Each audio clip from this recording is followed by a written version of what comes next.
নবদ্বীপে ট্রাক বোঝাই বিপুল পরিমাণ গাঁজা উদ্ধার সহ গ্রেপ্তার 7।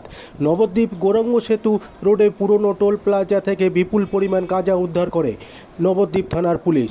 জানা যায়, নবদ্বীপ থানার পুলিশ গোপন সূত্রে মারফত খবর পেয়ে একটি লরিতে বিপুল পরিমাণ গাঁজা আছে পাচার হচ্ছে। এরপরেই নবদ্বীপ থানার পুলিশ সেই লরিটিকে আটক করে। আপনারা দেখছেন নিউজ নদিয়া এক্সপ্রেস। চ্যানেলটিকে সাবস্ক্রাইব, লাইক, শেয়ার এবং ফেসবুক পেজটি ফলো করুন আর দেখতে থাকুন নিউজ নদিয়া এক্সপ্রেস।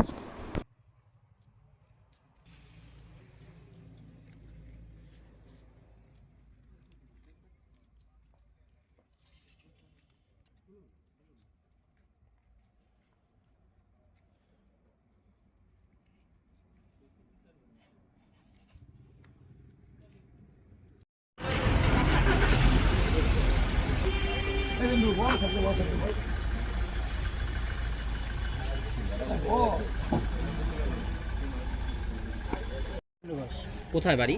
এই কি করেন আপনি পেশা? আমি লেবারে কাজ করি। আচ্ছা, আজকে এখানে কি করলেন?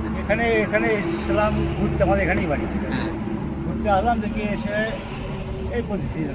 তারপর বললো যে আর কি লেবারের কাজ যারা করে তাদের ডাক দেন। ডাক দেওয়ার পরে বলে গাড়িটা খালাস করে দাও, আর গাড়িতে কী মাল আছে দেখো। আমরা পয়সা নিয়েছি, কাজ করি। কি পেলেন? এই গাড়িতে কি ছিল?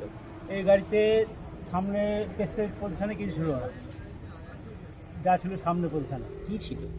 তামাক। কি ছিল? তামাক গেঁজা বলে না। গাঁজা। কতটা ছিল? কয় বস্তা তাও? 4 বস্তা ফুল তামাক আর 2 বস্তা হাফ। মানে গন্ধ কিরকম ছিল? গন্ধ বিশাল গন্ধ। কি আমরা মনে- গাড়িতে উঠেছি, হ্যাঁ, গন্ধ ভালো। পুরো গাড়ি কি গাঁজাতে ভর্তি ছিল? পুরো গাড়ি কি গাঁজা? না না না, কি ছিল তাহলে গাঁজার সাথে আর কি ছিল? ওটা কি তোমার গিয়ে ধানের তুষ ছিল।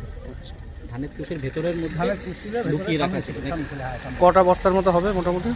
4টে ফুল বস্তা ছিল আর 2টো হাফ বস্তা ছিল। দেখলেন যখন নামালো পুলিশ? দেখেছিলেন? হ্যাঁ, আমরা জানি। কি মাল, মানে কিরকম? শুকনো না কাঁচা মাল ছিল? শুকনো। শুকনো। এবারে বস্তার মধ্যে আছে, অত ধরতে পারি না আমরা। আর যখন নামালেন? হ্যাঁ, দাম কিরকম হবে সেটা আমরা কি বলবো, আমরা ব্যবসা করি। মানে এগুলো গন্ধ কিরকম ছিল? মানে গ্যাস, খুবই বিশাল গ্যাস। খুবই গ্যাস ছিল।